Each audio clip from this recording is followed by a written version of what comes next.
నమస్కారం.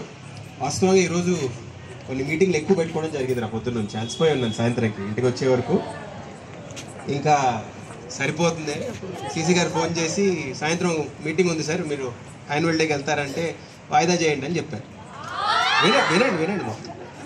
తర్వాత వాళ్ళు కూడా చాలాగా సిఓఈ సార్, సిఓఈకి మాట ఇచ్చారు అన్నారు. బయలుదేరదామని చెప్పాము. మళ్ళీ అరగంట మొదలుపెట్టే ముందేరా మీరంతా మా పిల్లలని ఆ రోజు చెప్పడం జరిగింది. చాలా వింటూ పోతున్నాను. చాలా అద్భుతంగా మీరు ఎదుగుతున్నారు, చాలా అద్భుతంగా సక్సెస్ తెచ్చుకుంటున్నారు.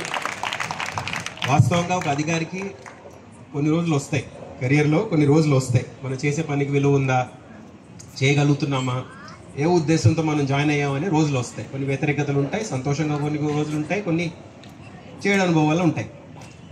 కానీ మీ సెంటర్కి ప్రతిసారి, పోయినసారి వచ్చినప్పుడు కూడా, ఈసారి కూడా వచ్చినప్పుడు రావడం ఎలా వచ్చినా కానీ చాలా సంతోషంగా ఇక్కడ నుంచి పోవడం జరుగుతుంది.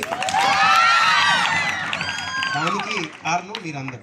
మీరు ఎంత అద్భుతంగా పర్ఫామ్ చేస్తున్నారంటే మీ రిజల్ట్స్, మీ ప్రిన్సిపల్ గారు మాకు మెసేజ్ పెట్టినా, మీ జోనల్ ఆఫీసర్ గారు మెసేజ్లు పెట్టినా, మా పిల్లలకు మార్కులు వచ్చాయనే ఎంతో ఆనందం మనసులో. మీ సక్సెస్, నా సక్సెస్లో లేని ఆనందం మీ సక్సెస్లో మాకు ఉంటుంది. అది చెప్పిన తర్వాత కూడా ఇప్పుడు మార్కులు, ఐఐటీల గురించి మాట్లాడారు. చూడండి, నాకు 10th ఎస్ఎస్సిలో వచ్చింది 91%, ఇంటర్మీడియట్కి వచ్చే వరకు 86%కి దిగింది. ఐఐటీ రాశాను కానీ క్వాలిఫై అవ్వలేదు. సో ఇద్దరు కూడా నేర్చుకోండి. సక్సెస్ అయిన వాళ్ళు, నేను నా అకాడమిక్ బ్యాక్గ్రౌండ్తో ఇంత దూరం వచ్చానంటే మీరు ఇంకెంత దూరం వెళ్తారనేది కొంతమంది ఆనందం ఉండండి. 17 మెంబర్స్ ప్లస్ పాస్ అయ్యారు, చాలా సంతోషం. మరి నేను ఐఐటీలో ఫెయిల్ అయ్యి కూడా ఇంత దూరం వచ్చి ఉంటే మీరు పాస్ అయ్యారు, మీరు ఎంత దూరం పోతారు మీరు చూసుకోండి.